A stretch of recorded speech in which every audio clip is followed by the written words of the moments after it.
To enjoy this and other great episodes on Patreon, check out the link in the description and subscribe via the Black Kluge tier for full access to over 100 exclusive episodes. For those of you who would like some QF swag on Teepublic, t-shirts, magnets, mugs, what have you, also click on the link in the description. Artie, maybe it's to take makeup off. You want to know something? I'm going to tell you something great about Beth. Yeah. She never moves her bowels. Well, I'll tell you what. Maybe once a month. I've never seen. I've been. Honest to God. I've been away with Dana, like, to the point that I'm afraid for her health. We've getting excellent reports on you. Do you ever shut up, or does Mr. X just have to punch her in the face? Now you're going to bring me. So shut up. As the producer of the, Robin, when you get an opinion on your own, I'll talk to you. Are you? I've put out hit albums. I had the fastest selling album in history. Like, what, are you going to be upset with Jason because he whacks off to your wife? I mean, that turns me on. And I got up, I pished. I don't want to be in a wig and a purse. I do that in my personal life. Yes, I'm like a woman who's been raped. How much is Howard paying you a week? I'm paying you more, okay? Fucking give me a fucking break. Now look, I don't want to get into a long explanation. That's not what I came here for. My audience isn't here to laugh. I mean, Gary's got wife and kids. And if I leave, who the fuck is going to hire him? Joe, hi, you're on the air. Hey, man. Howard. Yeah. Man, nothing. Listen, I think it's time you come out of the closet with Ralph. Oh, please. Because I know deep down, I mean that literally. All right, so I'm a homosexual. You're a sword swallower. Right. I'm a homosexual. You're right. Nice, Howard. Right. What can I tell you? I'm caught. Good. In fact, that's good. That would be easy. I'd love to be gay. It's so goddamn simple. Then when people ask me about why I'm separated from my wife, I just go, you know what? I'm gay.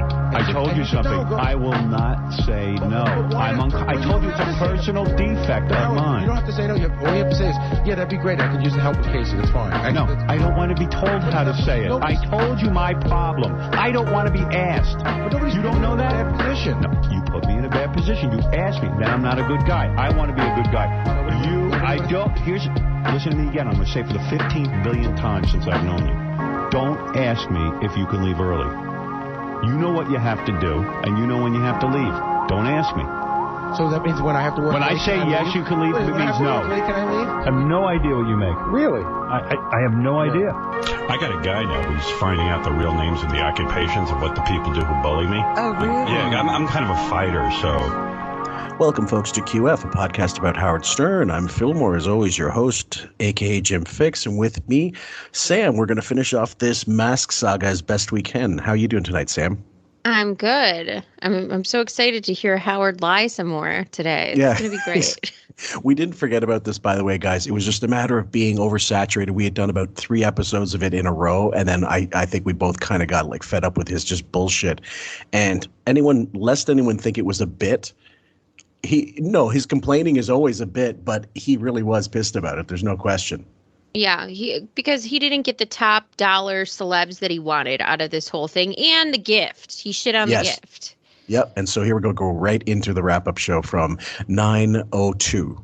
Gary, you've been in a similar situation. How do you think Jon is feeling right now? Like where you've given Howard like a gift and he's like trashed it. I think John's feeling like, I get the show, I know this could happen, but it just sort of sucks that it's me because I get the show. So I shouldn't be on the back end of this shit. And he reaches the point of, how do I make this go away? Yeah. You can tell. I've got what do I have to do? It was so awesome when Jon did that today because I once got a phone call from a publicist. It's kind of funny because that just says it all. It's funny until it happens to you, right? Mm-hmm.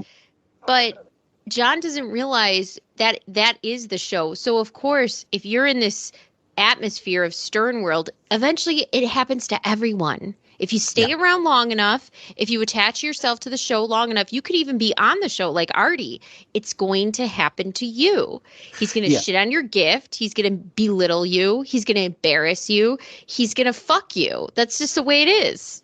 I think what happens, what most people make I wouldn't say it's a mistake, but it's what most people that only get surface level and listen to the show sporadically and also maybe they listen regularly, but they don't put much stock in it and they think everything's just a calculated bit, that even the anger or even the petulance is a bit. They get sort of lulled into this idea that it's like wrestling. It's all bullshit, Right. Whatever. And then they don't realize that, even in wrestling, there are guys that get broken limbs, broken fucking, like their knee joints gets fucked up. It's like anything else. There's real people at the base of it somewhere, except for Howard, who's a complete human impersonator. Well, that's the weird thing about it. It's like, I think what naturally drew people to the Stern Show was because you really felt like none of this was a bit. Like, these were real people's lives. These were real arguments. Yep. These were real beefs with celebrities. You just felt that way about it. And that's what draws everybody into the show. And then when it ends up, I look at it as, well, what do you expect? His example of how he treats other people, why do you think you would be discounted from that treatment? I mean, right. How many countless examples have you been given from not only celebrities and famous people, but just his everyday life? Yep, absolutely. Howard was trashing the shit out of somebody. The publicist called. The opening line was, how do we make this stop? So I get that. Do you guys think Howard's overreacting? No. I think Howard's being Howard. I don't know that he's overreacting. I think he's just saying what's in that little back recess of his brain that people like to hear. Listen, sometimes you get a gift and you say to your friend, that your neighbor, how wonderful it is, but in the back of your brain, you're going, Jesus Christ, they know I drink scotch. Why would they give me, a bottle of wine or something like that? I think it just shows that John doesn't have enough clout to get him a good gift. What? I think it's Mike Ganji in the back talking. That's hilarious. Well, he doesn't have enough clout. Well, we talked about this ad nauseum with the first couple things about what John was able to give him and what, whatever. But it's no different than the McCartney guitar. Did McCartney play it with the Beatles? No. But is it still Paul McCartney giving you a signed guitar? Yes. Yes, absolutely. And I really think it's not normal for celebrities to go on shows and present gifts either. This is show business, once in a while, maybe for somebody's birthday, like, I don't know, Johnny Carson's birthday or something, or David Letterman's birthday, maybe. But just to present gifts, like you're paying some pittance to this you kiss the ring sort of thing. It's just bizarre. Imagine being given a top-of-the-line 2024-25 Ferrari and then getting pissed because Enzo Ferrari himself didn't come from the grave and give you the first ever Ferrari. I know. It's never, but that's what it was always going to be. It's never going to be enough. You sent me a lousy fucking postcard from Egypt. Why didn't you bring me the pyramids? Why didn't I partake in taking part of the tomb? Yeah, sarcophagus. Risking illegally taking artifacts. I think he should be able to get him a better gift. He said that only him, Robert Downey Jr., and Howard have those things. That's a pretty good... No, it doesn't mean that those are the only one exists. Right. According to what Howard was looking at, there's 1,500 of them. I think it's a great gift. I really do. But it's not what Howard was looking for. It's not Howard Stern caliber. Look, John should be able to get him. Howard Stern caliber was from the dollar store. Let's be honest. What is he? Is he like some kind of antique roadshow fucking maven? Come on. I know. It's not what Howard expected. Howard said multiple times in this whole scheme of things that he wasn't expecting a gift. And now that he got a gift, it's not the gift he expected. How can you follow this circle train logic for me, please? Somebody, please. Howard's like Joe Pesci when he's trying to sell those diamonds in Casino to those Arab guys, those Israelis, and he goes, you better clean your fucking loop because there's no holes, there's no flaws in that diamonds. It's Frank so Vincent. Great. God, a better gift, the best, one of the premier gifts, or one of the premier props from the movie. Yeah. What's better than the helmet of Iron Man? It's not a used helmet that was used in the movie. A helmet that was used in the movie. Worn. It's a better one. Listen, Steve, if I wanted to be super generous to you this Christmas, for $600, you could have that same thing, and I have nothing to do with Iron Man. No, but it's not the same thing. It is. I can order it right online. Why don't we just mail him the remake of the Titanic ship from the movie? Send it to that palatial piece of shit mansion in Palm Beach. Steven Spielberg, wrap it up, put it on his front lawn, because that wouldn't even be good enough. Why don't we just go back in time and put Howard on that fucking submersible? I know. It's not, because if that's the case, then Jon Favreau, Robert Downey Jr., and Howard Stern. squish like a juice box when it's all done. Have you seen the computer reenactments of how like online they did like a 3D imagery of what it was most likely? And I was thinking if you put Wig's body in there, you just see hair particles fly out. He'd get nothing. He'd be crushed so fast. So would all of us, but I would take pleasure in that. So. Oh yeah. They're not the only 3 people that have them. Right, they have 1,400 in the wings waiting. There might be Iron Man helmets, but they are not those helmets. They're not the. You think it's different, John? You think? Yes, I think Steve's right, but what Steve said. That doesn't mean it was actually used in the movie. I agree. It's the mold off of the what, but so yeah, there is a distinction. Yeah, I was buying into the whole thing Howard was doing today. That 1,500 helmets that were for sale for $700 was one of them. But Gary, if I bought one of those helmets and put it next to Howard, it would look pretty damn close. Like I don't. This reminds me. This sounds like when I used to collect Beanie Babies, and they give you a catalog and like which ones were worth more. So that's the ones you put tag protectors on. I mean, now they're just fucking useless stuffed animals in my parents' Tupperware in their basement. I mean, for real. The point is, Howard, this whole conversation sounds so childish and petty. And the more they keep doing it, which I think they're trying to dig their boss out of a hole, but then you're listening to it and it's just getting deeper and deeper. It's too petty. It's like back in the day, this one of the most highly sought after status items was like a pair of Air Jordans. If you couldn't get Air Jordans, you wanted Nike Air something, like Nike Air blah blah. But then if you couldn't get Air, like you were low rent or whatever, and I got a pair of Nike Cross Trainers, but they didn't have the Air on them, and I took such fucking abuse from my friends. And they're like, well, why even bother getting it? And I go, look, we're working class. My dad's not spending $100 on a fucking pair of shoes I'm going to grow out of inside of it, like not even a year. And also, I didn't like the look of those, so whatever. And I always thought that was childish. Well, this is on that level. Yeah. Yeah. It is. I think people would be. I mean, I was 10. There's a certain amount this of, makes sense now, Now you understand. You're right on par. Able to recognize the difference between the two. It's the difference between getting an original Superman costume that was used in the movie compared to somebody who made one later on. Right, but I'm telling you, Howard's bragging point is, and we know that it's because he sent Ralph the email, the one guy he wanted to impress, and Ralph hits him back with "Welcome to the club. I have one." But Howard's selling point is, me, Jon Favreau, and Iron Man himself are the only people that have these. That's awesome. Howard should have something better. John, you better step up. I would like to ask Jon Favreau if I can have some of the Legos from Elf that already beat up. Ace, you're on the wrap-up show. Hi, guys. Good morning. Hey, what's up? I had a question or a point about that Iron Man. I worked in the collectibles business for 15 years, and it all started back in the 90s, kind of with the relaunches of Star Wars special editions. And Don Post was the company that manufactured actual props from the exact mold. You can get Darth Vader's helmet, Stormtrooper, Boba Fett, et cetera, et cetera, et cetera. And then it's all just taken off from there. The writer, the director, the producer of the movies have no say in getting anything, especially nowadays. It's all the FX guy, the production company. Some people, you can even ask John next time he calls in, some people, writers and directors, have to sign something saying that they're not going to get anything. And so what Howard has is just a numbered piece from the exact mold. I mean, I have a Darth Vader one I bought in 1997, and for $500, it's still worth $500 today. It's just well, the key thing here is, it's like think of a prop, or not even something larger than a prop, like a set on the old RKO studios or something.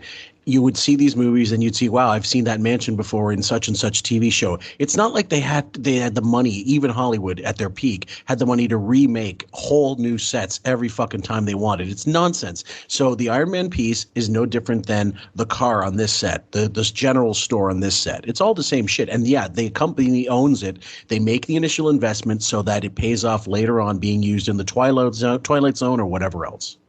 Well, it's no different than having the, intellectual information and property of something like a tech. You know what I'm saying? So that's the movie's property. That's their intellectual property. And because there is a market such as toy collection or movie memorabilia or whatever, they probably do have to sign something saying, we're not going to give this intellectual property to anybody else. This is, you own this. yes, we can make models of said thing and give it to some people, which does make it worth something, Howard, by the way, but it's not going to be like exactly from what you want because you can't. Yep. You know? Yep. The numbered pieces, they come with letters of authenticity. They're made from the exact molding and props, but it's just, So Ace, as a so-called expert, on a scale of 1 to 10, how special is what Howard has? In all honesty? Yeah. An 8, because there's probably only 1,500 of them made. You know what I mean? But is it like what we're saying? Is it one of the 1,500 I could have bought online? Could I have bought that? I believe so. Yes, I believe so. Yeah, And if it's 1,500 made, there's over, I don't know, at the time, like 250 billion, 350 billion people in the United States, or million, I'm sorry. Yeah. So to a billion. Let's restart that so I don't have to edit it. 5, 4, 3, 2, 1. Okay, so if there's 250 to 350 million people in the United States, and there's only 1,500 made, that is special then, because you only made 1,500, and there's not going to be more remade. So that's your first set of those. There's only 1,500. That's something that's finite. So yes, that is worth something. Well, yes. Like when I used to, as a kid, collect comics, they would have second editions of things and third editions, and they'd obviously be worth less. And a first edition, signed, first edition, special cover, all these things, they all factor into it. And then the condition, like the quality, how good is it being kept? Is it in the box? All that stuff. When I read years ago how much Star Wars figures from the 70s are worth if they're still in the box, I almost cried because I had some of the rarest stuff, and I'm thinking, I would have forfeited my childhood and used those to, pay a mortgage. I have a lot of Barbies I save. So I have a lot of holiday Barbies in the box and stuff at my parents' house. And a lot of them are worth a lot of money from the 80s, 90s. But then they get anal about what's the condition of the box. I mean, they're all fine. We weren't allowed to open them. It was kind of it was fun to see them, but my mom knew that they would be special someday. So we just didn't open them.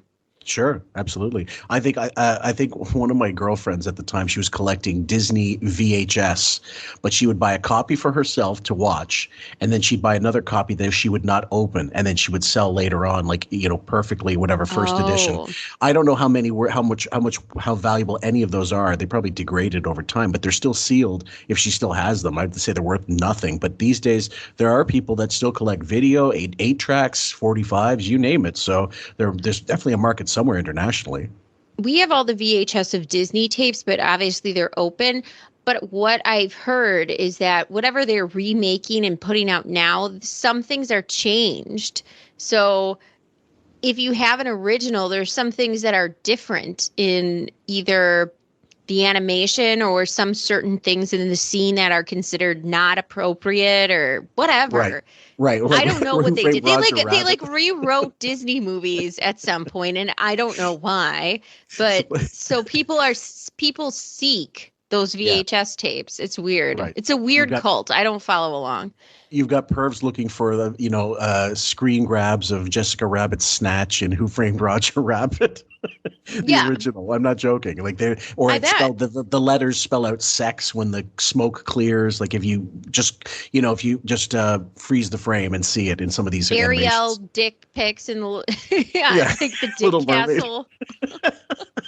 My favorite is the hanging munchkin in The Wizard of Oz. I swear to Christ, Fillmore, my sister and I would stand in front of my grandmother's VHS and we'd rewind. We'd look for it. And when we saw the supposed hanging guy, we would play it. Then we couldn't wait to show our cousins. We were like, oh my God, you have to see this in The Wizard of Oz. They're like, they're going Wizard of Oz. And they're all walking down the trail. And then you just see all of a sudden this guy swinging from a tree. And it's the craziest thing you've ever seen.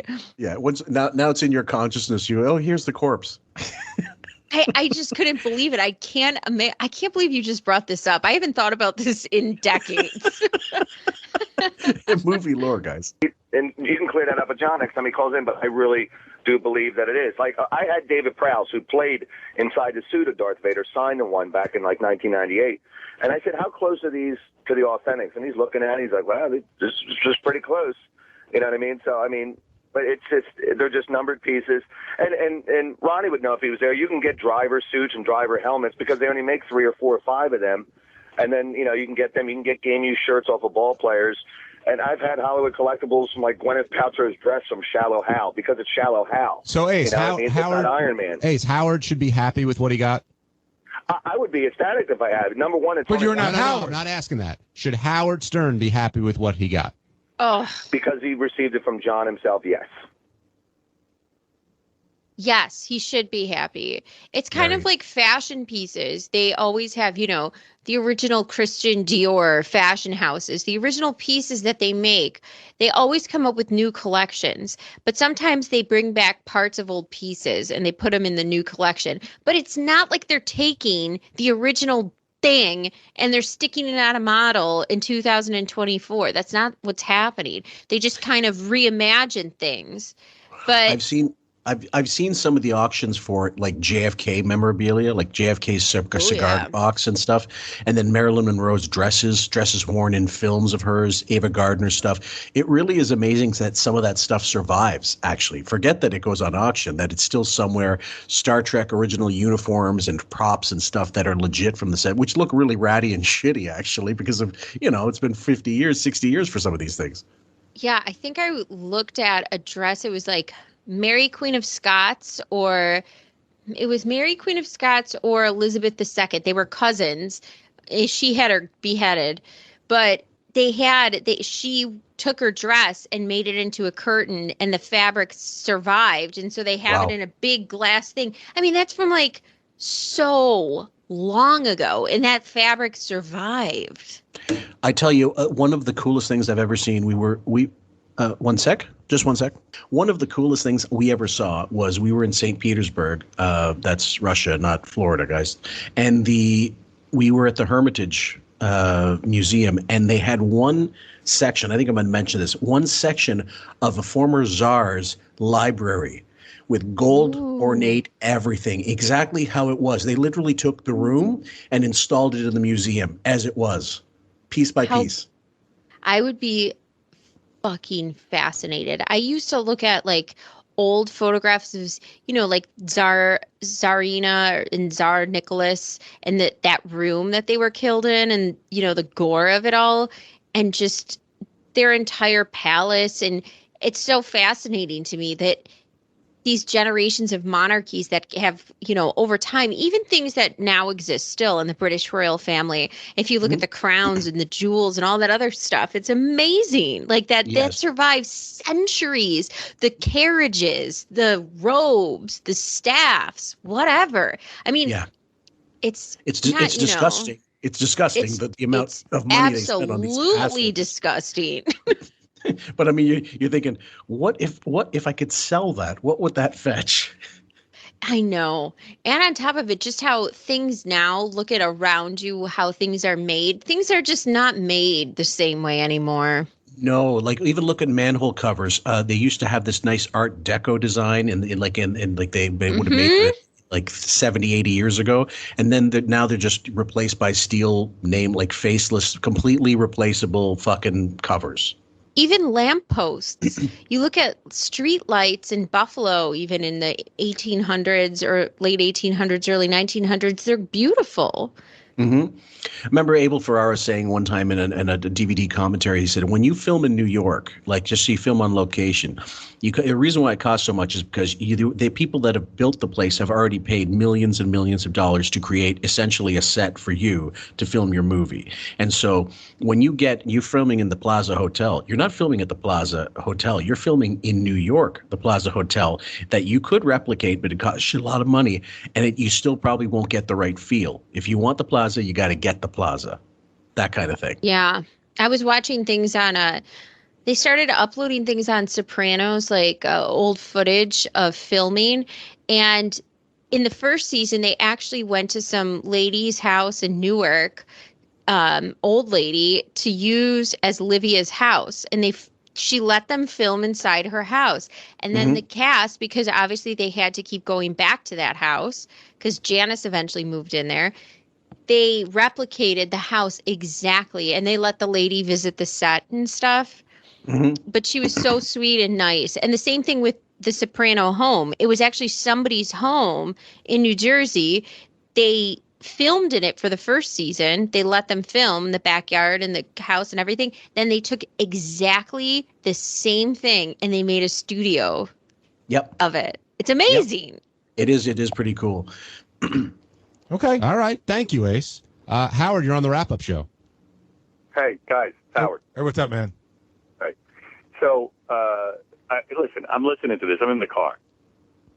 First of all, I am very honored that Jon Favreau would give me anything, okay? But listen, having said that, if you were going to send me something from the movie, it's not from the movie. You're missing the point. The point is that from what I'm reading now, this is a mold that they make millions of these. They're going to make thousands of them, or millions maybe.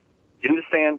No, I totally understand. We were like John and I were saying it's a mold. It's a mold of something from the movie. I get it. You want something, Howard, from the movie. But that's not what the guy said, and that's not what's happening. It's certain amount because of this collectible industry. They only mold a certain amount because that keeps the profits up, because it keeps the count of them low. That's how you generate that sort of thing. You know, it makes it popular because it's sparse. Duh. Yeah, it doesn't matter what it is. I have collectible Zippos that have now fetched like quite a bit of money that I don't smoke anymore, and I try to keep in good condition. Eventually, I'll sell them. They're anniversary editions, stuff like that, things they don't make anymore. They only made 100 of them and stuff. And like they do it that way so that, they know that there are collectors out there. They know they'll sell them. They know that somebody else will buy them, and it increases the prestige of the market itself, like for that item. Of course. What do you think? They're going to be Fisher Price and they're just going to be mass producing these helmets? What value would that have? They're literally creating a market. Yes. They have to, and they want to self-sustain it. If you oversaturate the market, like I remember that Ghostbusters remake with all the female comics, like from SNL and stuff, like all the actresses, and it bombed horribly. Of course. But worse than the film bombing was they produced all these toys to tie into the film, and they took a bath on these things, and the companies lost money. They all lost money on it, not realizing that no one was going to buy that. No, of course not. And it's because they thought, oh, well, the first one, all of that shit sold for a lot. And Stranger Things kind of kicked it off again because they had them in Halloween costumes as Ghostbusters. But that nostalgia is for the first thing, not the reproduced bullshit woman thing. And I don't mind a woman becoming a Ghostbuster if it wasn't for this fact that you're just doing it for that reason. That's not a reason. No, and the all they had to do to engender the goodwill of the fans of the original was to have some of them in there as even bit parts, just to give their blessing. None of them gave their blessing, and it was just I didn't see it. I saw clips of it, and I all the reviews just said, I would have loved. It was just shitty. It was just shitty, like message oriented crap. They should have had Dave Chappelle, Cat Williams, and I don't know. It should have been like a black Ghostbusters, like a full on hilarious, all African American cast Ghostbusters with fucking that would have been fantastic. Just ruthless fucking jokes. Just Richard Pryor-esque, or maybe Eddie Martin in the '80s jokes. Or maybe 3 black Ghostbusters and 1 white one. Yeah, whatever. like it would have just. It. I would have loved to see some fucking flagrant shit. That would have been great. Yeah. Yeah, but John, I don't want anything. I understand. All I'm saying is, if I wanted to honor someone because they've been in my corner the whole time, and I'm sending them and I'm the director of the film, and I'm sending them something special from the movie. That's a thing you could get. It's a mold. It's like if you took a mold of my head and you made a million of my head. It's not something from Private Parts. Right. So it appear in the movie. It's not a. You're an idiot. It's the same thing essentially that Ralph has. Ralph has a mold of the head made from the original mold of the Stan Winston Studios. It's the same thing. So he's not understanding the law of supply and demand. Clearly, he needs an economics class. And he doesn't understand. This is really more even telling. It's betraying. He doesn't understand how Hollywood works. No, he doesn't, which is actually, now that you say that, really insightful, because he's comparing it to his experience on Private Parts, which I'm sure he had no knowledge of merchandising, because if he did, he would have done a lot more in that sector if he knew he could make a buck off of it, which is why he's pissed at people like Jimmy Buffett who know how to merchandise their career correctly and make bank. Okay? So You are 1,000% correct on that. He's upset that he doesn't understand economics. The whole point of only making a certain amount of models, he has no idea how many models were made. That's the entire point. Mm-hmm. There were only, based on what I'm hearing from this other guy, they can only make a few thousand because that's a market. They're creating a market. Yeah. All right, so let me throw this example out there. If I'm a Howard Stern fan and I want to get, Howard's going to send me something from the show, I don't want a Sybian that you can get anywhere. I want the Sybian that was used on the show. Oh, God. I don't want the original Sybian if you boil it in tar. Imagine what that smells like. Fucking stripper pussy and old man farts. Mold and regret. No pennies. If you said to me, gee, Howard, can you give me a piece of memorabilia from the show? And I think you're a Sybian. And you said, geez, it's the Sybian you used. I go, no. It's a Sybian. It's the same just like the one we use, but it isn't the one we use. It's one of 1,000. Right. I mean, that's nothing special. But even if it was one of 50, it's still not the one that was used on the show. Okay, hold on. I'll give you a different example. Wait a second. I thought that this helmet was something that, you know, when you walk into Iron Man's lair, right? And he has that, you know, the laboratory, and he has like 50 of those Iron Man suits there. I thought this was one of the heads they used in the movie. All right, I got a better example, Howard. Why would they give it to you? Like, don't you think one of the cast members, if anything, would be the ones? What makes you think on a radio show that you deserve one of the 3 helmets used on a major hero story motion picture that made billions of dollars? Like, what? Well, here's the real, like, let's flip it on the other side. Howard, I'm a huge fan. I'm Jon Favreau. I'm a huge fan of the show. Can I get, I really love your show. Okay, I'm going to send him something. I'm going to send him my original megaphone that I've had since, whatever, K-Rock or all this bullshit, or www, whatever. That's the original thing. Fine. That's because you own that, Howard. John doesn't fucking own the original mask, the original pops, nothing. That's why he's a fucking dullard. That's why he's an idiot. He's still going on about this like a fucking we just played with James the Jelly Beaner audio, right? Yes. And I don't want to play that. I don't want to. Even as a little fucking kid, he sounded like he needed a fucking pile driver to the head. Yeah, it's not, because it was just, I know, I don't want that. That's not what I want. He's an adult. He's not changed one bit from the time he was 4 or 5. No, and he's intellectually just stupid, and he can't understand that you can't get that. Like, that's not something you will be, because it's not something that's able to be given. No. These things are all intellectual property of the movie studio, as they said, because once the movie studios figured out that there's an industry for this stuff, they don't allow that. That's that's like saying, oh yeah, Apple, we decided to send, we're going to send it to the CCP and they're going to recreate all the same things. I mean, no, we're not going to give away our secrets about, or even fucking Colonel Sanders doesn't give away his fucking chicken bake. Does anybody think Quentin Tarantino sold, if he owned any part of Pulp Fiction, that he would have sold, let's say, the quilts in the back of the car that they used to cover the blood after Phil Lamar gets shot in the head, or the wallet, the bad motherfucker wallet that Samuel L. Jackson has, the original.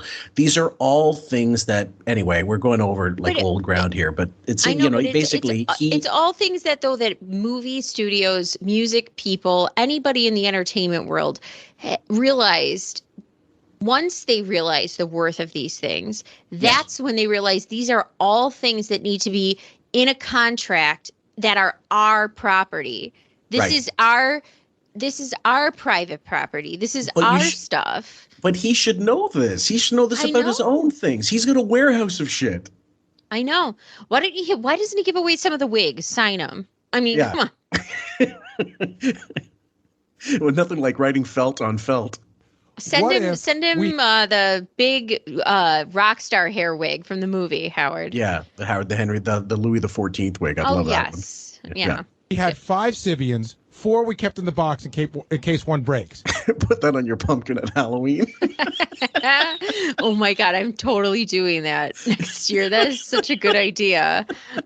You can easily you can just take the top With of the the pumpkin and make it a sunglasses? nose. Yeah, totally.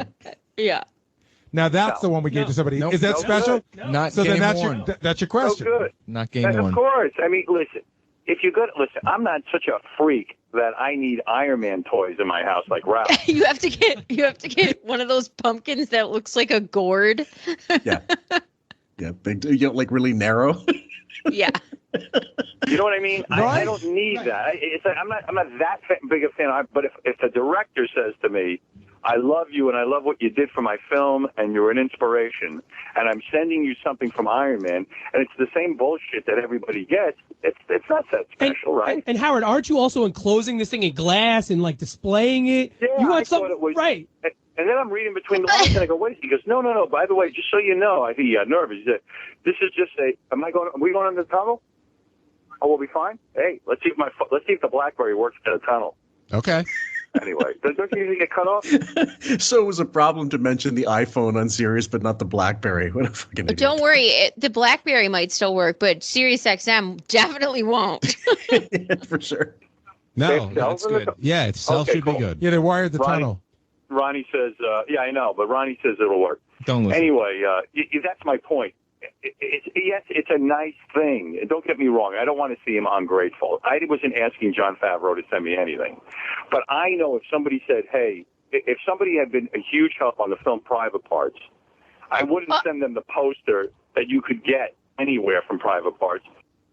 Oh, he is such a piece of shit. It is the fact that analogy is horrible. And I love how he's like, I don't mean to seem ungrateful as I tell my driver, like he's such a privileged fuck. He's talking to his chauffeur and asking him about the cell phone reception, but he doesn't mean to seem ungrateful as he compares this helmet. There are only a few thousand made in the same mold. And he's comparing that to a fucking piece of paper. Yes, like that cost maybe $10. Something that you throw a dart into at a fucking county fair. You piece of shit. I would send them, my wig or something. I don't know, whatever it would be that would be meaningful to somebody.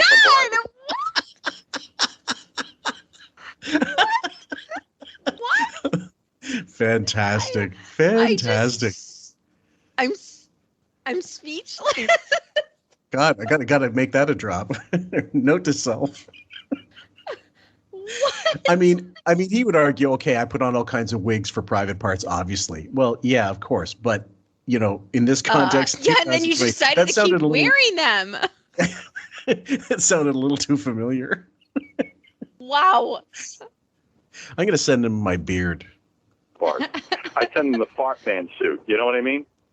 Yes. Oh, that's on eBay and nobody's buying. No one's buying it. It's just, how many years now? 10 years? It's been on eBay forever. Some guy's asking for like 74,000 for it or something. The weirdest part about it is like, who would buy that and why? As his character keeps going down and that thing never gets sold, it's such an indication of his stature and relevancy right now in 2024. That would be like, okay, they haven't made it yet, but I'm really looking forward to buying this Rocky 7 poster or whatever. The Fart Man was never made into a movie. There was no value to that to be had. Why? Because it was Howard Stern. That's the only value. And it was on the MTV Awards. Most of those things aren't worth anything. I mean, you're talking about costumes. When it's music, it goes into the Hard Rock Cafe somewhere. Yeah, I think that like Luke Perry, whatever outfit he wore that night on stage with him would be worth more. I'd say so, yeah. To somebody, yeah. Did it feel when you got that note from Ralph this morning? Was that just what completely deflated you? Yeah, I mean, I was completely blown out. He goes, join the club, and he has the exact same helmet I do. Oh, God. With the eyes that light up. He's saying that your helmet's more special because it's from John. From John. I don't have the exact same helmet. It looks similar. Anybody who knows this shit, you can look at them side by side and you can see they're not exactly the same. And I fail to see the distinction of, you got a great piece of film history. It's not film history. It wasn't used in the film. Oh, that's so fucking stupid. No, it's not. Ralph, if this were me and I were talking about a cartoon, you'd be up my ass. This is the producer of the show. I mean, this is shitting on. Never get a gift again, by the way. Everybody's going to listen to this and think to themselves, don't give this show anything. Give them zip. Or don't show up with a fucking thing. Do what Mancow did. Send them a box of shit. Yes, please. Mail them crap. Just absolute big dookies right in the fucking box. FedEx turds. FedEx every turd. UPS, ding dong, here's a pile of shit. They hand it to you from the end of a fishing rod. Here you go.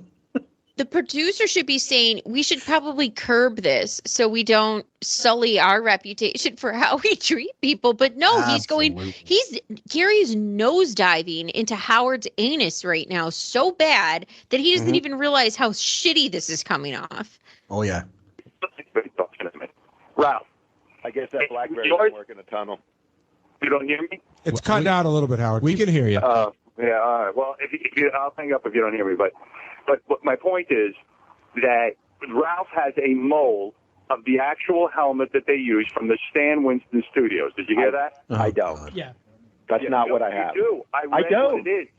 You didn't read what it is. You're wrong. It's not. You can go on the internet now and buy the mold from the Stan Winston Studios. That's what it says. But that's not what I have. I'm telling you, that's not what they sell. But you got a real piece of shit. Yeah, but mine's made of metal, fucker. Ralph, if you get something from Jaws, you want the shark. You don't want a shark modeled after the shark. All right. Okay, so he just said I could buy the mold from the Stan Winston Studios. I know for a fact probably some crank website popped up based on just this market alone to say we have the mold, and they're probably just selling some garbage, to say that that's the mold, because I doubt Stan Winston Studios is advertising a mold to make a helmet. I mean, what kind of insanity is that? So listen to what he's saying. It's nonsense. He just doesn't know what the fucking what he's talking about. And again, it beyond just sounding like an ungrateful asshole, and beyond sounding just clueless about life in general, petty, all these things. You can't have been in some type of the business and not understood the business. That means what supersedes actual logic and thought is strictly emotion. So when Bob D, and God bless him, hopefully I can record with him soon again. It was a while there. He was very sick, guys, and I couldn't because of his voice. But when he says, they only feel most of the time rage. That's the only indication you think that this is a human being, but it's all predicated on want, on need, on that emotional whatever supply. And this is an emotional vampire. And I look at this reaction similarly to how producers and record companies used to be emotional vampires to artists, especially black artists in the 50s, 60s, 70s, 80s, 90s, today. Yeah. I mean, yes. For real, like it's all emotional vampire. They own you. And Howard has that mentality of I want a piece of a pie that didn't belong to me. But I want that piece of that pie. And until I get that piece, I'm not going to be satisfied. Yeah, what he's saying is I am not being treated special.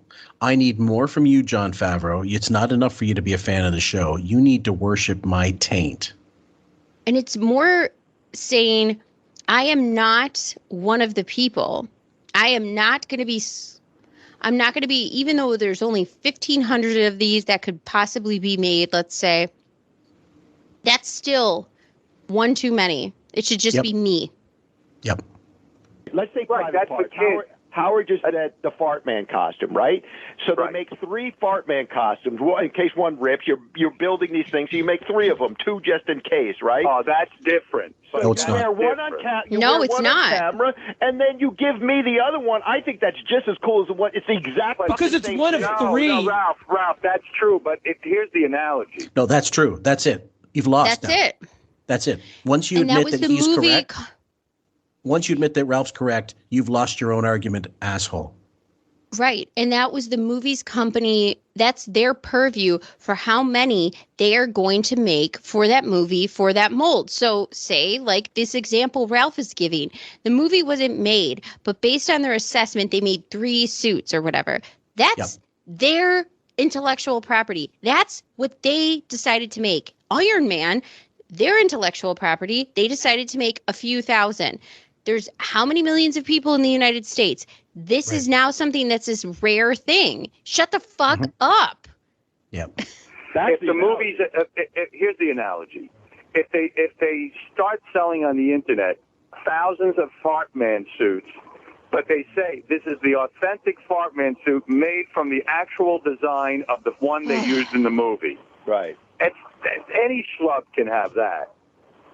You don't have a schlub one. I guarantee you, if you get that mass production one that they have 1,500 of, and you put the 2 together, yours is going to look different and be different. It's Howard is wrong, but I disagree, Ralph, because John said it's mine wasn't in the movie. Okay, no, hold on. Before you go in, John, just to keep in mind, guys, we're playing this. Jon Favreau will call in. That's the key reason for playing this, because he, at that point, he's fucking probably lost it. He's probably telling Howard, "Fuck you," in the air. Well, he doesn't obviously understand, like you said, the business in general, which is so fucking obvious.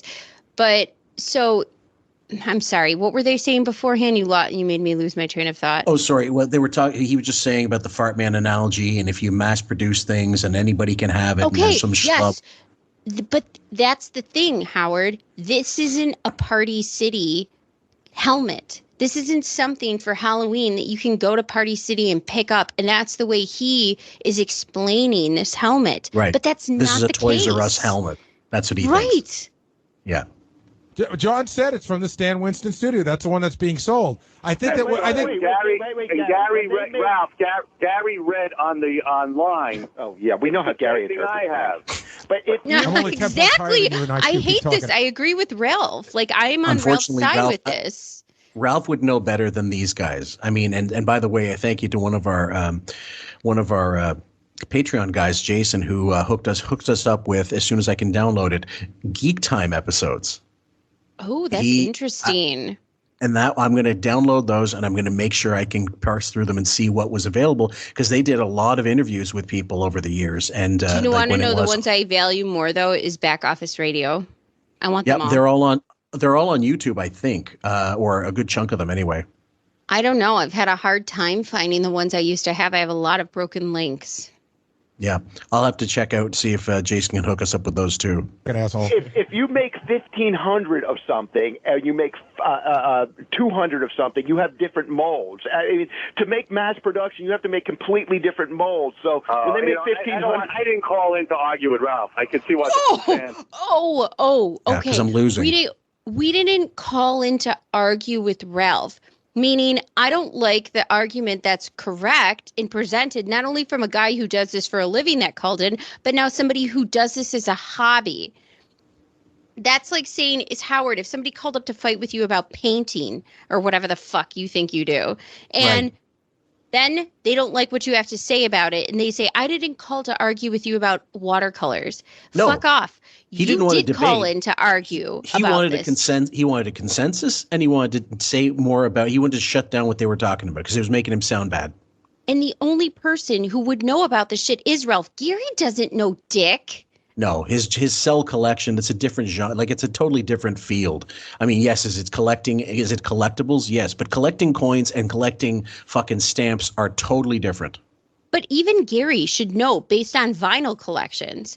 Yes. You should have the knowledge and the wherewithal to know how this sort of thing works. Right, because there are different pressings. There are things with mistakes on them. There are things that were released with like different editions with wrong tracks on them. I'm not joking. I used to eBay hunt in the old days. I used to go to vinyl and CD shops back in the days. I sold a fucking Corky and the Juice Pig CD for like $100 because they were on Mad TV one time or twice. And someone in the early days of eBay, the people sent cash in the envelope. Same with like reprints of like CD art, like, or I'm not CD art, records, like changing their album art. And also like they would change sometimes, say like it would be like, I don't know, Patti LaBelle and the Bluebells, but then it would be like Patti LaBelle and the LaBelles or something. Right. And so they would have to reprint, do stuff like that. Totally. People totally collect that stuff. And Gary knows this. So why is he doing this? How many QFers out there? How many QFers out there remember the CD long box craze that they got rid of in the early 90s for the environment? Ooh, I didn't know that. Tell me about this. Well, they used to sell them in long boxes because they had to go up a little higher in the stacks to be visible because CDs were so much smaller and they had different kind of racks for vinyl and stuff. So in order to make them the same height as vinyl, more or less, and more prominent in the stacks, they had them in these long boxes. And the boxes had sometimes a lot of ornate art that was mirrored whatever was on the album cover or was just the same, one of the primary colors of the album cover. And if you look online, so there's a Jane's Addiction one I got ages ago. I still have it because the artwork was banned by most stores, the original artwork. So they put it out with a black and white cover and the First Amendment on it. Oh my God. So how many of these sort of long boxes exist? Well, that have survived, I don't imagine there's a hell of a lot. There's still a lot of. That's amazing. I never There's knew still that. a lot of. Yeah, I'll just hold on. Let's see if I can find one really, really quickly, just as an example, like the body count cop killer. Yeah. CD. What about long box? Okay, so I'll just put a. Let's see. Oh my God, you're right. Look at this. So that's just Grace. as an example, That's Grace Smith, Yep. right? Or, You better believe it. Let me just move this over. Large. Okay, I'm just like as an example. so fascinated.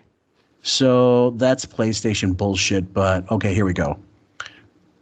Someone on eBay was selling this. Shut Tammy the Wynette, Tears front of Love, door. Oh, these are box sets, but that's not exactly what I'm looking for. But let me go back a little bit. Hold So on. they sold these as long CD, like instead of that shorter, the thing in plastic that you wanted to kill yourself by the There time you you go. got it open. The Cure long box. Use your Guns N' Roses. Use Your Illusion 1. Alice in Chains over here. Let's move this over. Pretty. I remember I had this one. 9 Inch Nails. Pretty Hate Machine. They have like Jeff Beck. That's amazing. Chris Isaac, all kinds of stuff in there. It's pretty. It's just like really just for super Pearl Jam. Wow. It was amazing that they but it was wasteful. I mean, it was just hugely wasteful package. Imagine opening up a box of almonds, like chocolate covered almonds. But when then don't there's they waste plastic, packaging? Look at a box of cereal. You open it up and it's air, like mostly air. 60% full. Yeah, well, no, but like a packet of almonds, and then there's like they're covered. Each individual almond is its own like set, like in a big hard plastic, and then covered in cellophane inside as well. I totally understand the economy, but Yeah. I think that's fascinating.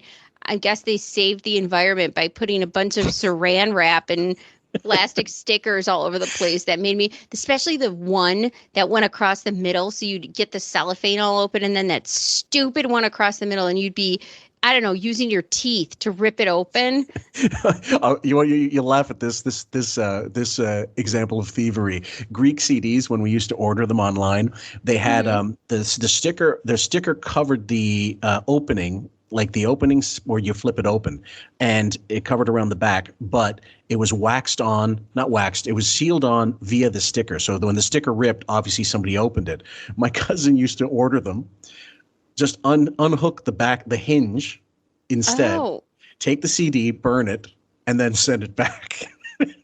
That's so smart. Because there was no cellophane. Eventually they wised up and started selling them in cellophane. All of these Greek record shops got pissed off, but there's nothing they could do because they had a refund policy. Nothing was opened. I remember that like the piracy was out of control, especially in the late 90s, early 2000s. I mean, I burned the crap out of CDs. Oh, for fuck's sake. Well, we used to have to import them for like $35 a CD, so I understood what he was doing. My mom used to, when I was burning CDs for my friends, she would get nervous because of the copyright thing that was in front of the movies. And she'd be like, Fitz, look at what you're doing. You're running a black market in our computer. Yeah, it's unbelievable. Get annoyed. I mean, this is silly. This is silly. You are silly. You don't appreciate something really cool that was said. No, I appreciate it. I told you he doesn't have to send me anything. But I wouldn't send somebody something if I'm the director of the movie that isn't from the movie. I wouldn't. I wouldn't. That's crazy. You just actually wouldn't send jack shit is the whole point. Oh no, he wouldn't do anything for anybody. No. But I love how Ralph's his retort is this, iconic Ralph laugh, and for some reason, especially since he's no longer with us, it's quite nice. I enjoy this. Well, he also knows Howard's being a complete dick. I enjoy this version of Ralph. Okay. He's the director of the movie. He can have his hands on anything. You have three. Robert Downey has one. John has one, and you have one. That's a pretty cool club. And you have one. I have something that looks similar. Ralph, it's cool, but it's not from the movie. John. It's not an exclusive. John Hein is the biggest dunce. He should know out of all people what he's saying. He is explaining this perfectly. It is so crazy to me that both Gary, Jan Hein, and Ganji. Mike Ganji, yeah. Mike Ganji, they cannot comprehend what Ralph's saying. And the caller, they've explained this. I'm not having a hard time retaining this information. Are you? Nope. Okay. From the movie. Ralph, give me a second. Ralph, explain to me exactly how it's from the movie. Even Jon Favreau. Now we remember why we stopped the saga. I want to get off the carousel. It really is like that kid going. I'm throwing up on the horse in front of me and beside me and to the left of me. Going why? And you go when you explain, but why? And they said, well, but and eventually you say, just fuck off and go to your room. It really is like somebody has locked me in a cage on one of those twirly rides where you're standing up and the gravity's holding you to the wall and you're just going round and round. And you're just puking all over everyone. I hate this. And then you line up for another go. Every week, Fillmore, Thursday. I'll see you then. Favreau said to me, this was not for the movie. Okay, so are you saying to me then if they stuck it in I was sitting on the table, the exact same thing you have was in a far shot, the table in the background somewhere, then you would love it? Yeah. That's in the movie. Yeah, it's in the movie. It's from the movie. That's just insane. Oh, come on. No, it's not. It's from the scene in the movie. It's actually made for the movie. Listen. It's the talk about a super geek. I mean, you got a piece of the exact same thing of what's in the movie. I can't see the distinction. When they came back from the moon, they had moon rocks, right? Right. No. What if they found a rock? It's the same exact shit. What do you think? Neil Armstrong put some moon rocks in his jeans and came back? They actually proved that they weren't from the moon. Right. So I mean that's a good one to go down. But I will say, I mean, Fillmore, why is he not upset that like he didn't get the horse head out of the bet from The Godfather? I mean, that's basically what he's saying is why didn't I get the horse head? You know the shit that Coppola had to take when that was screened and all the animal rights got up in his face and he's like, no, we got that from the friggin' glue factory. It was already dead. Yeah, fuck it. Yeah. And good. It was a great movie. It was a great movie. We'd slaughter 100 horses. I don't like animal cruelty, but for the sake of that movie, I'll accept it. Yeah. Bye, Beth.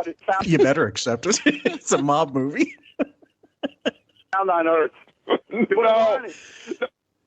Oh, I lost Ralph, Howard. Yeah, my phone's working. Nick, stick with us because we have an interesting caller. Jon Favreau, you're on the wrap-up show. Oh, no. Yes. Oh, fuck. I thought we resolved this, Howard. We're cool. We're cool. I was listening to these guys talking about it. Listen, look at him bend right over when John calls in. I love I love the way he said, "We're cool. We gotta accept. You gotta accept it." Like it's already, and he has this Hollywood air about him when he speaks. You could just tell that this is somebody that's from the business. This isn't somebody that's fucking around and calling in. This isn't someone begging and pleading for advanced screenings. This is someone giving advanced screenings because he's a director. I hate when you make me laugh, and I have to take like 10, but I don't have time. Why? What'd I do? You shut up. Let's go. Well, can I clarify everything? Because I John, by the way, thank you. Thank you for my gift. You're welcome. Okay. All right. And I don't want anything else. I understand. All right. So here's what happens. When they make a prop, they don't just make one of them. They make a lot of them. And they grow them on computers at a place called Legacy Effects. They hand paint it, chrome it, and you have them on a truck so that if one breaks or you have to shoot two scenes at the same time, you got a few of them. Now, most of the time when people buy these things at an auction or they have it, you don't know whether it was on camera or not. It's part of the run that they make in the prop house. Because of the confusion, I didn't want to mischaracterize and tell you that I knew that it was worn in the movie. Most people that have real props, they have what you have. They don't know if it's shot or not shot. This is a real prop from the movie. This is, it's made, in other words, it's not something that... So, okay, so let's pretend that, Ralph Lauren produced how many Nazi uniforms and helmets? So basically, they're not getting it. He's not making reproductions of these. They're not mass selling these in other factories. These are the uniforms. So if you find some helmet, some tag, something, that's the thing. That's it. Same with Civil War memorabilia. Same with any memorabilia from different periods of time. There's a certain amount produced. These are the amounts. He said it's a truck full. Okay, that's not that many, considering how many people live in this country. That's it. That's it. Is he pissed off that Barbara didn't send him her outfit from fucking Yentl? Jesus Christ. I know.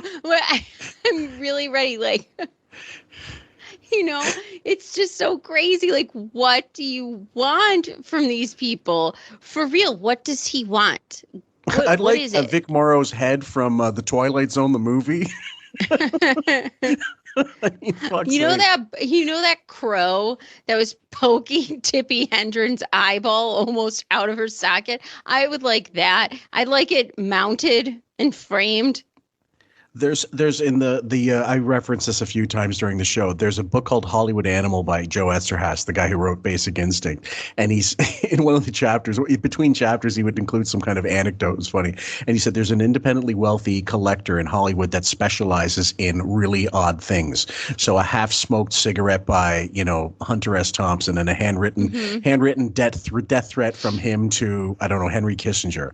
And then, like Marlon Brando's Polynesian moo-moo, shit like that. A condom once used by Warren Beatty. That's amazing. Right. I mean, this is the kind of independently wealthy. He goes after like the most esoteric black market shit he can find. A piece of the bumper that from the car that James Dean crashed. I love that, actually. That's a bit twisted to me, but it's that's more what Howard's asking to be presented with. But instead not understand, because that's not reality anymore. This isn't that. You know what I'm saying? Poor John doesn't want to tell him, you're not important enough to get this shit, asshole. That's the feeling I get when I'm listening to this conversation, is what the real crux of the argument is. You want to be more important than you are, and John has the grace and dignity not to say it and is still placating this conversation for now. And I think for the longest time he never went back. I have to look it up in Mark's Friggin' and see, but I believe this, except for Cowboys and Aliens when he called in to promote it, which might have been before this or just after, and I think that was the end of it. But then again, John wasn't very busy for years afterwards until like Chef, and then even then he probably wouldn't have been accepted. I mean, like, he wants, the tiara at Breakfast at Tiffany's. He's such a queen. Yeah, or Audrey's gloves or something in that movie. That sold that Ralph has.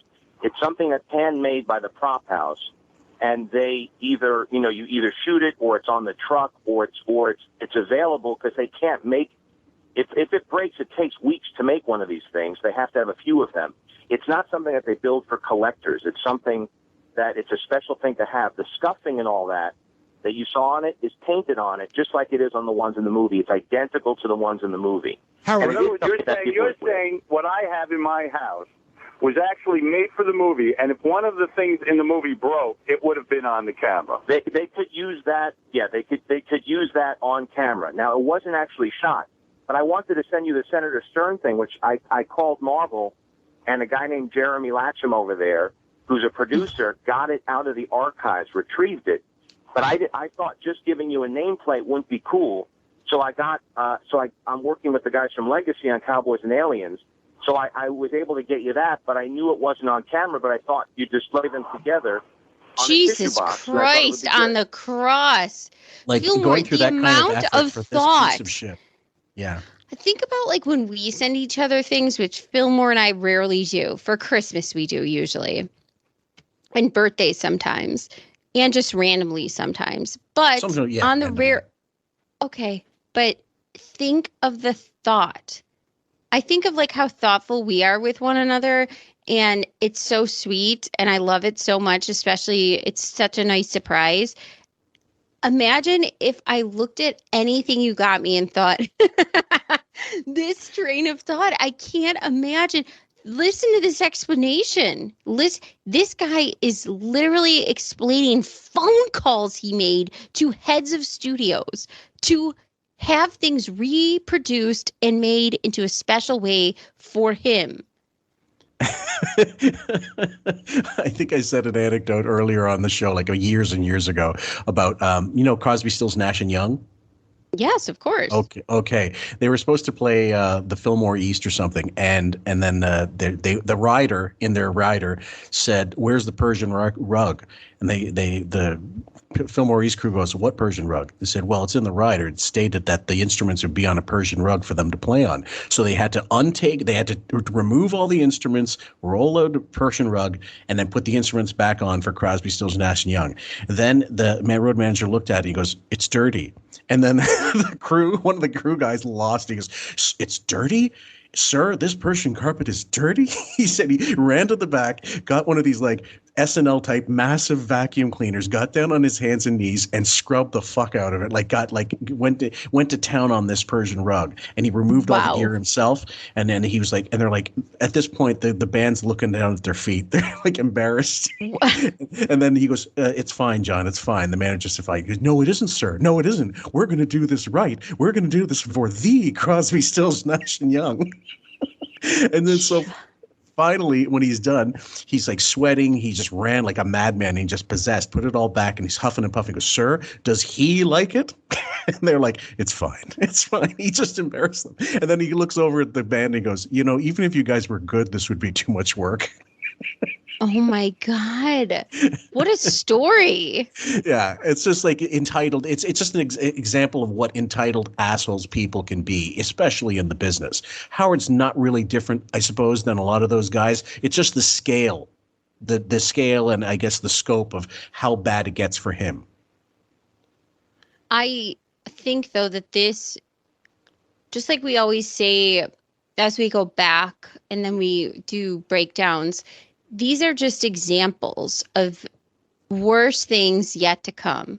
Oh, yeah. But things that were always in the background, just lingering, sort of like where you got this impression. Like I said, where did Jon Favreau get the impression that Howard Stern is some magnanimous, amazing friend in person just because you listen to his show? Do you not see the way he treats other people? Would you not think that he would treat you similarly? Of course he would. But if you just have this fallacy in your head because you're a fan and you're a listener that he's going to be special to you. You are not special. You are not human. You are not a friend. He is not a friend to anybody. And here's the treatment. Right. I think Bobby Brown's Good Enough is an amazing song, but I would never want to meet him ever. No. Right. That's fine. So, I watch him on TV. I can separate myself from whatever the artisan or the artist or whatever the case may be. And in this case, Favreau's not able to see the forest for the trees. He does not see. Now he's getting a first class education now. It's sad to me that most people don't see the forest through the trees. And now, because of this vampire generation that decided to make amends with Howard, has given the okay for the newer generation to make appeasements towards Howard, where they go on the show like a Bella Thorne or a MGK or a Pete Davidson, what's his face with the tattoos and the face. Oh, Post Malone. Post Malone, thank you. Whatever. Yeah. I'm I was going to say Mike Tyson. I don't care about it. It's weird. Whatever. Okay. It's just a point that's giving the okay for the next generation to get ripped off equally. And these people are worshiping at the altar of a false prophet that these vampires in the forward generation didn't quite nail to the cross as they should have. You know what, though? Well, I do have a measure of satisfaction in knowing that Howard now has to beg for every interview he gets. I so love that, too, though. I do, because I know, for example, the Madonna one was my favorite, where he had to change his whole schedule around. I mean, we're talking pre-COVID. So it was fantastic to hear the bending of the knee that he had to do for that pillow face to give some fucking interview. Totally. Hey, John, can I ask a question? John, by the way, thank you. This is very embarrassing. I'm not looking for anything from Iron Man. But, listen, I think what I originally thought was John sent me something that was a mold made after the movie was made. No. And they took the mold and they made up a couple of heads from it. Yeah, they do make a couple heads from it. I don't know when it was made, but I know it was made by the guys at Legacy because I said, look, Howard's busting my balls. Yeah, what don't you get? What doesn't he get? This is not made by they only made what they had to in a budget that was considering what they might need to reuse to film. That's it. Yep. Because that's a sideshow collectible thing. I think mine was made after the movie. But this is not something that's made for, these things auction for a lot of dough. And they don't crank them out. It's not part of a collector's series that people can get. Hey, I got one of them, and on Robert's birthday, that was what he was given. Fillmore, what finger gun is going to kill me or you first? Your finger gun or my finger gun? Robert Downey Jr., a guy that could buy and sell Howard 3 times over. I've never seen us more suicidal. Oh.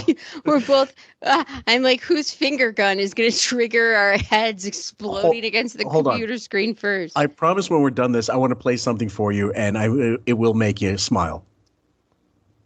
Won't say what it is. I hate you. Let's go. That's what I brought into his birthday party. In other words, what I have is way better than what Ralph has. Yes, way better. But it's not he said that just like, yes, you little fucking cunt. Yes, it's way better. Enjoy your fucking He-Man. I hope you choke on it. I know. What was that one toy that he wanted so bad? Which? That you talked about. Great Marlou.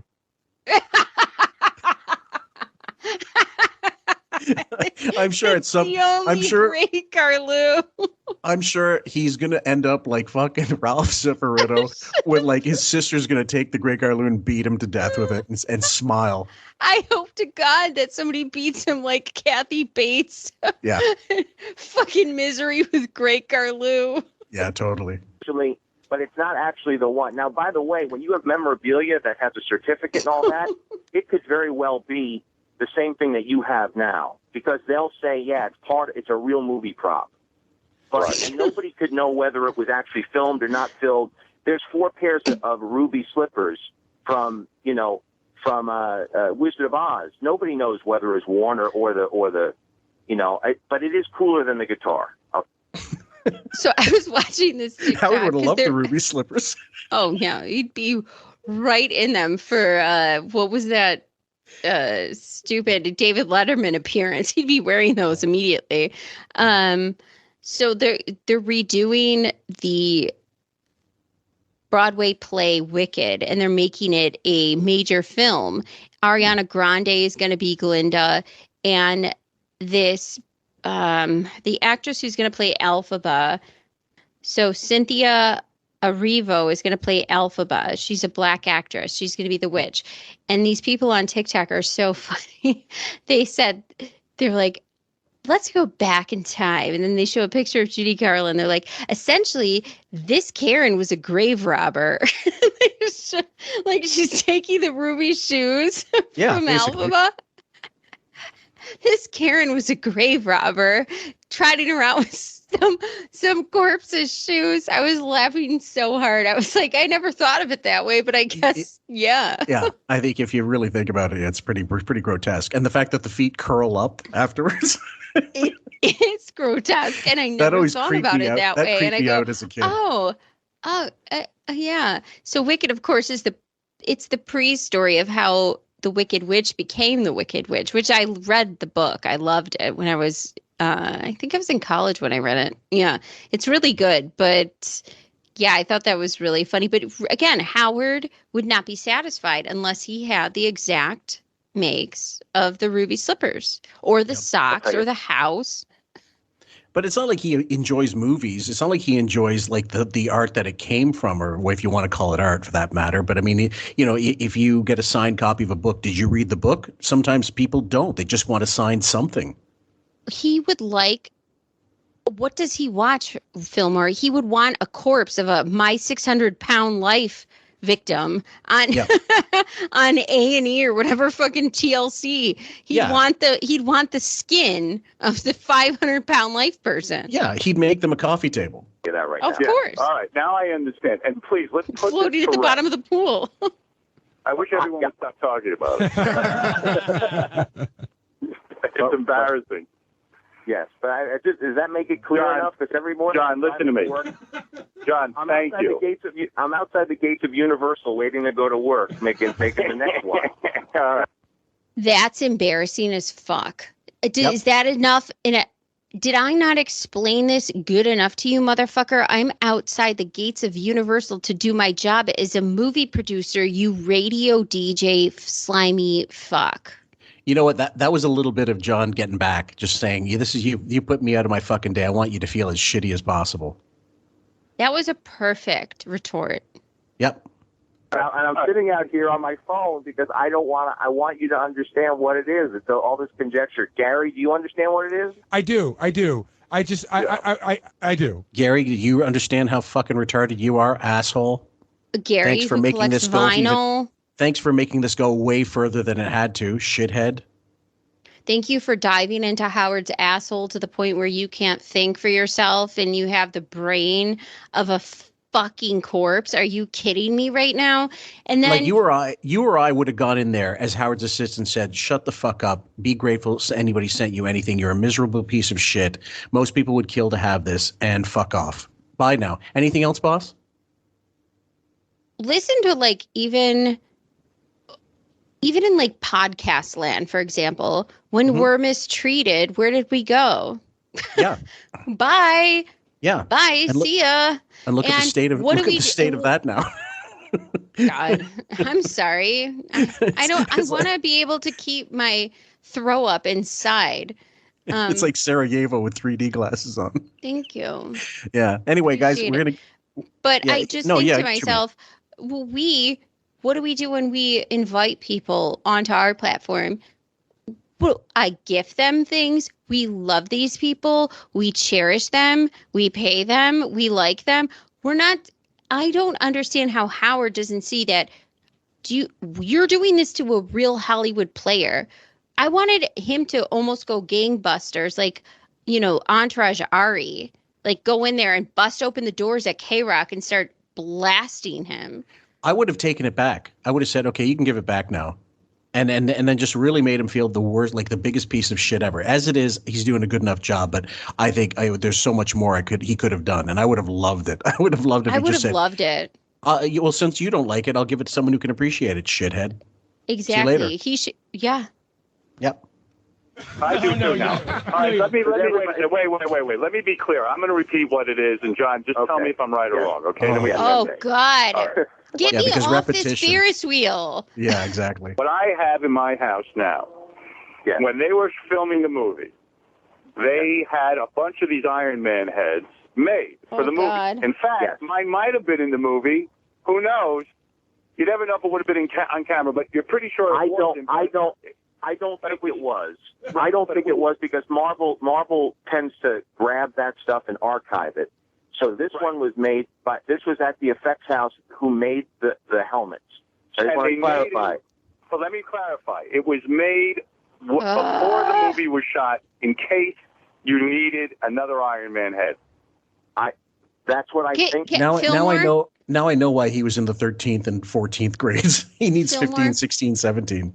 I want to take his head like a bowling ball and just shank it right down the fucking lane in his property. I want to ISIS the head off of him and just use it as a bowling ball right now and just boo the pins. I am so tortured by this stupidity. Have we not heard the same explanation, not only by Ralph, but by callers?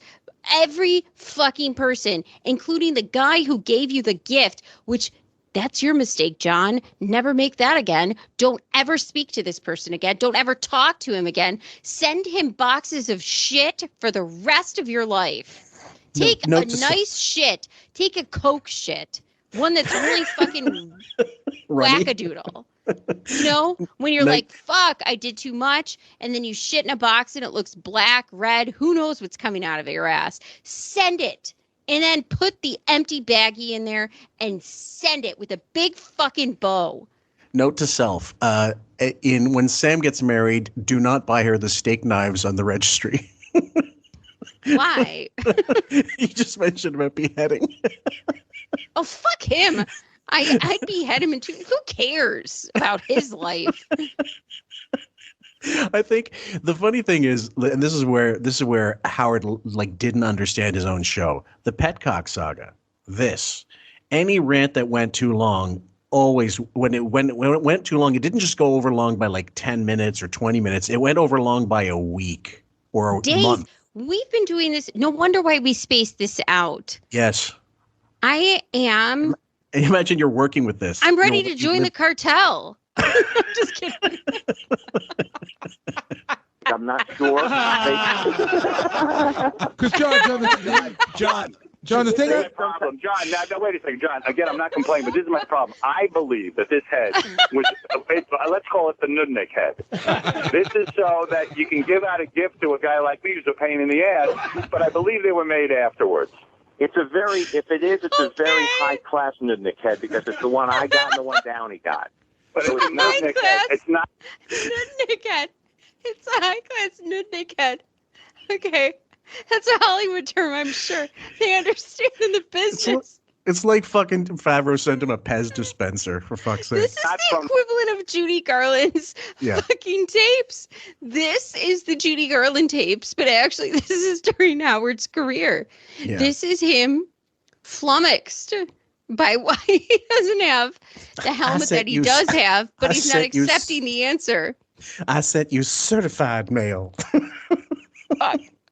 From the movie. No, like the first thing was the Nudnik thing. It's like it's Paul McCartney said to me, send me something from the movie. Right, I understand, but Paul McCartney gave me a guitar. It's a replica of his guitar. He never played it. It's just the one that looks like his. No, that's totally different. That's like if he had a few, if Paul McCartney had a few guitars in case one of them broke, and he played one on stage, but he had the one you got was a mass-produced one.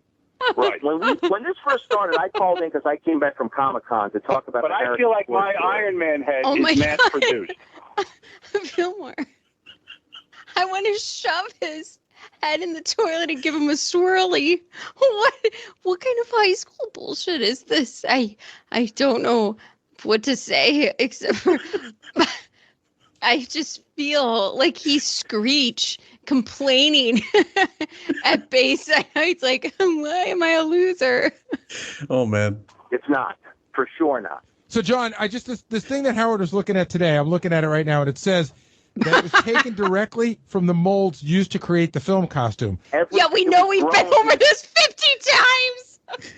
It's exactly the same thing as what's in the movie, except it wasn't filmed. It's in the it is. What? It's in the Where is Fillmore? Where is Joe Pesci with a pen when you need him? Sam sent me. It's waiting for me when I get back at home. She sent me an Artie Lang autograph, like an 8x10, which was very, very sweet of her. It's like me getting pissed off. She didn't send me Artie Lang. That's so true. And Fillmore sent me a Joan Rivers is my favorite comic. So for my birthday, he sent me an autograph Joan picture. An autograph Joan Rivers picture. And I absolutely adore that picture so much. I look at it every single day. I'm obsessed with it. And that's me being mad that you're not doing some sort of seance to bring her up from the dead and giving me a new episode of Fashion Police, you cunt. I mean, right. Why? Right. When you first said, send me something from the movie, no, that was the first one I sent you, the Sideshow Collectible. That was the $500 piece that, by the way, was before the run ever started, but whatever. That piece of shit that only cost $1,000. White people problems. Oh, man. I thought it would be something. I was filming in the desert, and I said, send Howard something nice. Could we get something? I called the people at Marvel, and we sent you the toy, the collectible. So, John, when I didn't like it. When Tim Sabian comes over my house for a meeting, and I point to the head, here's what I'm going to say. Look, it's not the head from the movie, but they made a mold, and then after the movie, they made a mold and they sent me one. You're a fucking idiot. You fucking doofus. He just explained.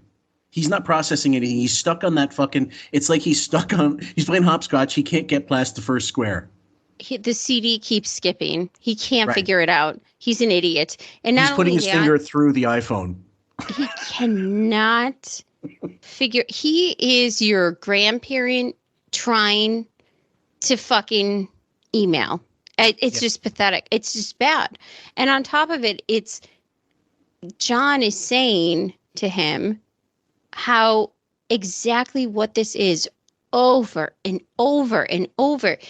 And he is not accepting the answer. Instead, he keeps turning it around. And this is part of his narcissism, by the way. It's the delusion that he can't comprehend what he's actually saying because he is so fixated on this isn't what I deserve. So that is overriding any logical sort of conversation about this, about what is in reality and what you actually have and what you actually got. This is disturbing on so many fucking levels. Imagine if I sent you that Norm Macdonald t-shirt and you're telling me, well, it doesn't really look like Norm Macdonald. Tell me how this are you sure this might not be Norm? Like, imagine having that conversation with me over and over and over and over and over again. Yeah. Yeah, and it's like fucking Rashomon. All of a sudden, there's like 20 different tales of how this is going down, except that this is everybody getting it wrong for Howard on the wrap-up show to cover his ass. John calling in, Ralph calling in, both in agreement. Like, this is something special. We're telling you it's special. If you don't trust us, shut the fuck up, throw it out. Don't ever have us on again. Listen to how irate we are when we're listening to this. I have to imagine, especially since he's saying this to somebody like Jon Favreau, and he's pissed off a lot of Hollywood people. What gives Howard the right to be this retarded and this successful? No, I'm this egotistical and think like this and give this much shit to somebody who's actually in this business. And the only thing I could think of is, like I said, the pink mafia, because I think he's some sort of protected class of person, and he has been for a very long time. Because anybody else, if you gave this much, I dare you as some actress, okay? I don't care if you're black or white, some young girl, give this much shit to somebody, say you don't want to show your tits in a movie, say you don't want to wear your hair that way, say you're not comfortable about your trailer and how it looks, say you're not happy about the pay you're getting for the color purple, hello, because that actually just happened. These people are totally blackballed. But Howard gets to go on and just do this? Yeah, sure he does. It's not a mold. It's grown the same way. Here's what you do. You say, that was in the movie. Point a little bit lower. You point at the nameplate, and he'll think you're talking about the helmet. All right. That's what I'm going to do, because I'm still confused. Is everybody still confused in a way? What is he, a museum tour guide? Nameplate was actually used in the movie. Right. And Johnson at the Howard. Helmet was not for me. That's good enough for me. Okay, helmet was on the bench for the movie if needed, but wasn't actually used in the movie. John, did the helmet at least? That's my understanding. Okay. Did the helmet at least make it onto the But set? don't you hear what John's saying? John's saying that's his understanding. In other words, it might even be a helmet that was not even. Oh, for fuck's sake! And more importantly, it's frustrating. It's frustrating. I'm frustrated. I'm very frustrated. He's acting as if this thing isn't what it is, but it is. Right. And how do you explain this to somebody who's not willing to accept the examples and how it's special for what the fact that he's sitting outside right now of Universal Studios and this asshole is grilling him in these bitch ass minutia ways when we just explained to you how this is a market, how this is important. There's not that many made. There's the molds. They don't give them anywhere else. What the fuck? In the truck waiting to be used. Right. It might have been one that was made after the movie. Right. But no, it's like me. But John, Howard's thinking that this is, one of the helmets when they go down and you see everything out there. That's what this is from. That's not what it is. Okay. So it sounds to me like the win would have been for me. I should have just sent you the nameplate. You would have thought it was awesome. That's what I was thinking. It would have been I think that would have been better. On your shelf. So less? But that would have been a weird thing just to put on your shelf. The helmet's got me confused. Oh. Here's what I think. The helmet's got you confused. I think life has you confused, Howard. So you got less? So you'd be happy with a nameplate, basically a fucking license plate that you can make at any airport when you put a fucking quarter in the machine. Right. And you're going to fucking tell me, motherfucker, that the helmet is degrading the gift now. Right. You should have just gave him some fucking thing that you can make in any Vegas fucking tourist point to have your initials or your bullshit on it, where I want to say Samantha 2004 Las Vegas, and that's going to be more impressive than the helmet with the nameplate. He went out of his way. Did you hear the people he had to call to make sure that you got this exact version of the helmet so it wouldn't be mass produced, so it's not the same thing? No, he doesn't hear that. Instead, it's this. Yep. You do. Put it on eBay. We'll see what it's worth. And then pull it at the end, and then you'll feel better about yourself when it goes for 10 grand, 20 grand. What do you think that's worth? I know that a stunt suit that was maybe or maybe wasn't one in the movie sold for over 100 grand at an auction. So what do you think my thing is worth? I think. So at the end of the day, it's dollars. It's always the fucking dollars. I sound like Joe Pesci in Casino again. I want to take the helmet and knee him in the balls with it. I want to beat the fuck out of him like the cornfields in Casino and leave his body in a fucking dusty hole and beat the fuck out of him with that helmet. I want you to escort him off the premises. I want you to take him off his feet, and I want you to use his fucking wig to open the door. I love that scene. I literally never have wanted to beat the fuck out of somebody more right now. Aren't you a little shocked that Beth hasn't actually, being younger and maybe in better health, sort of on the outside, even though she's emaciated and needs a fucking Philly cheesesteak pronto? Are you amazed that she hasn't sort of snapped one day and just hit him with a blunt object and done like an absolute just crime scene there? I would have faked self-defense and killed him so long ago. I don't understand how she puts up with it. You know how many people have gotten away with that? You should fake self-defense every day of your life. Fake it. Kill him. Allegedly. See, by talking about it, you've actually devalued it in a way because most people don't talk about it, and that could have gotten certification that it was an Iron Man helmet. But I felt bad about mischaracterizing it. Right. So, This conversation alone. And this is crazy. I love the gift. I have it on display. I'm going to continue to display it with your notes next to it. By the way, the picture you sent me was not the one with the Bible next to the book. It has Why I Love Howard Stern and all your books. You sent me the wrong picture. Right. Stop it. This is too bad. I did. I thought so, but I wanted to see how lame I am. It's in your. I'm happy to have my Iron Man helmet in your shrine. And I'll do something for Cowboys and Aliens now that I have access to this stuff. I'll figure something out cool for you. Something that's in the movie. Yeah, John, are you putting stuff aside now? I believe Cowboys and Aliens is going to be a big hit. Like Skunk and Nancy. You're gonna be a big hit. Yeah, big time. Send him a cowboy. That's not what I'm fishing for, but thank you. No, but I happen to believe it. I've seen extended scenes from it, and it's very good. It looks amazing. No, it's great. Thank you. Thank you. Some of that. Please, no more gifts. I'm not fishing for gifts. I'm sorry. What were you fishing for? Carp? You fucking retard? Are you kidding? Okay, but is everybody clear on everything? I'm trying to. It's a difficult thing to describe. I'll be honest. I'm not clear on it, but I'm just giving up. Good. I really don't understand. No, you're exact. We hit the nail on the head. It's not he doesn't understand. He refuses to accept reality.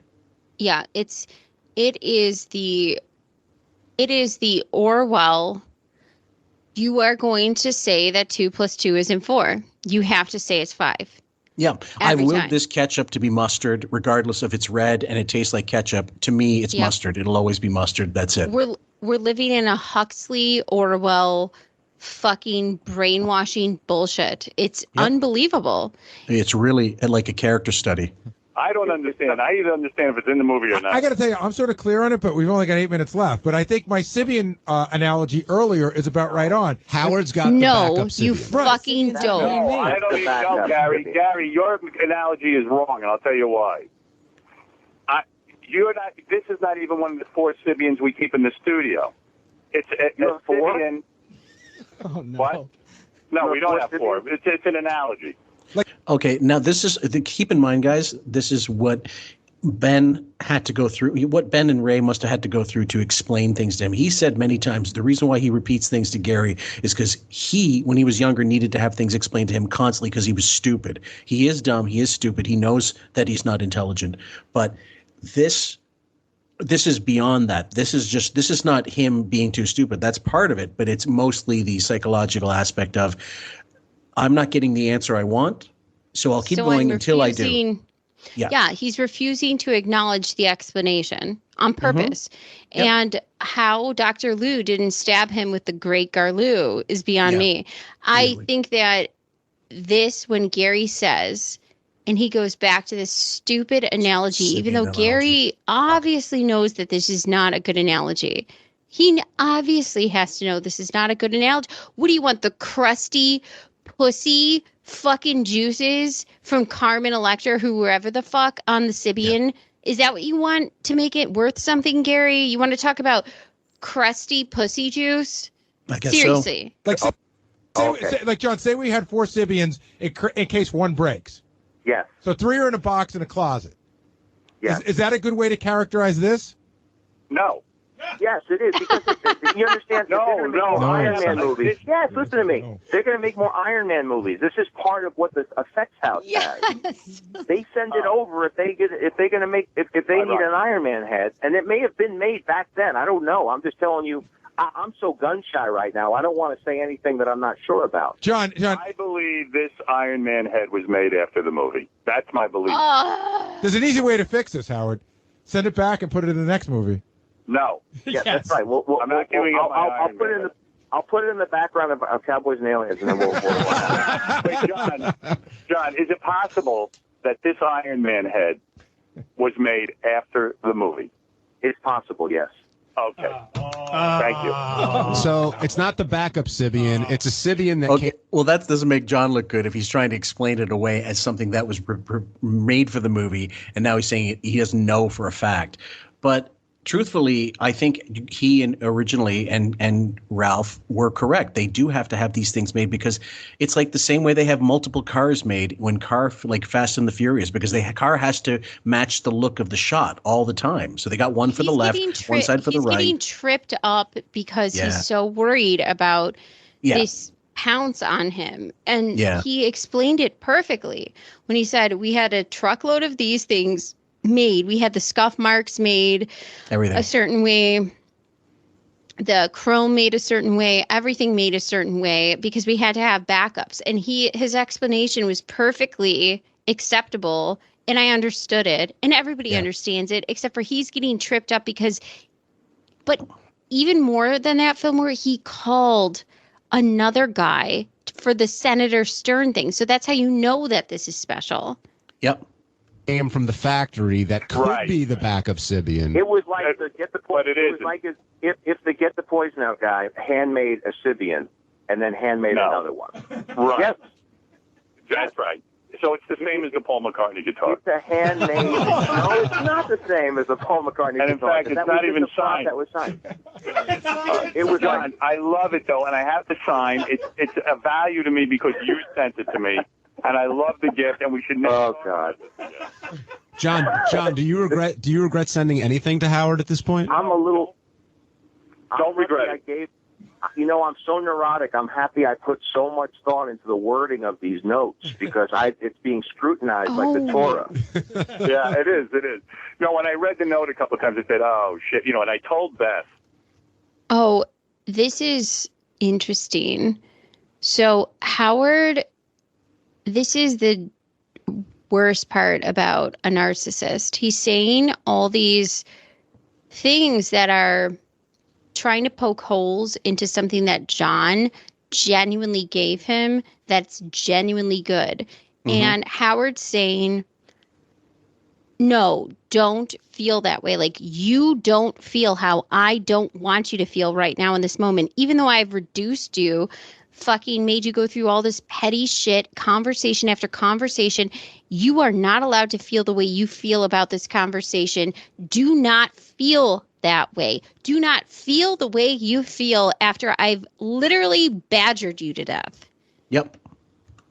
That this is from the actual movie, and I told the interior designer this is from the actual movie, and they were carrying on and mounting it and the whole thing. But I should have lied. I basically feel I have to continue to lie.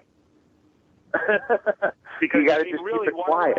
Why would I have an Iron Man head from really that was made after the movie? See, John, if you just you're saying it definitely was made after the movie. I can't confirm that. This is when I went to Robert Downey. Let's put it this way: when I went to Robert Downey's birthday party, when Iron Man came out, I talked to these guys, and I got the same thing. And Robert has that displayed in his house. That's the only ones that I know are me and you and Robert. It's not so what you. It's a big deal. It's a handmade thing that's done. Yes. When they make them, this is another one in the run. Now, your big thing is when it was made. That's the big thing that makes you decide whether you're right. Whether you should be happy about it or not. Maybe you're happy. I'm happy. Maybe you want to feel a certain way, and you're finding things that help you feel that way. No, what I'm going to do. This is great because John actually brings up his therapy. So we're going to let this play out, guys, and then we'll wrap it up. Yeah, I have. And you know what? I think actually this is good that I care about this. I was excited it was from you, and I'm honest with people. I'm going to say, look, that sign appeared in the movie. Yes. And this Iron Man head was sent to me by Jon Favreau. And and they're going to say, well, did that appear in the movie? And I'm going to say, no. It really had nothing to do with the movie. And I went through a lot too because now I'm realizing that I care about pleasing too much. I'm trying to accommodate. I'm making your neurosis my neurosis.